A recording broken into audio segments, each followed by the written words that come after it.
তো দেখানো বন্ধুরা, আমি আর প্রদীপ সাউ দুজনে কুলডিগিরি পৌঁছে গেছি, কিন্তু কুলডিগিরি পৌঁছে এটা দেখে নাও, আমাদের স্কুল মাঠে যে রাবণপুরে যে ময়দানটা, ওইখানে তো পুরো চারিদিক প্যান্ডেলে ঘিরে গেছে। আমি আর প্রদীপ সাউ দেখে অবাক হয়ে গেলাম। তো যাই হোক, আমরা জেনে নিই ব্যাপারটা কী হচ্ছে। তো পুরো ভিডিওর মধ্যে থাকছে, তোমরা পুরো ভিডিওটা দেখতে থাকো, খুবই ইন্টারেস্টিং হতে চলেছে। তো চলো জেনে নেওয়া যাক। জানলাম তো এখানে হচ্ছে 134তম ঠাকুরের একটা উৎসব এবং বিরাট আকৃতির অনুষ্ঠান হতে চলেছে। তো যে অনুষ্ঠানটা আমাদের ঝাড়গ্রাম ডিস্ট্রিক্টের মধ্যে এখানেই শুধুমাত্র কুলডিগিরিতে হতে চলেছে। তো বিশাল আকৃতির একটা উৎসবের আইটেম আছে। উৎসব তো 50 থেকে 60,000 মানুষের সামনে থাকবে। তো এই সাইডটাই আমাদের বুফে লাগবে, আর এই সাইডে দেখবো অনুকূল ঠাকুরের যে ওইখানে বাঁধা চলছে।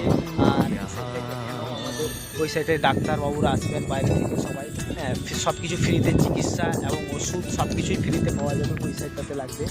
আর এইখানে আমাদের অনুকূল ঠাকুরের কিছু অনুষ্ঠান হবে। তো যাই হোক, মোটামুটি খুব বড় পরিমাণে আকৃতির একটা অনুষ্ঠান আয়োজন হতে চলেছে সামনে 11ই জানুয়ারি।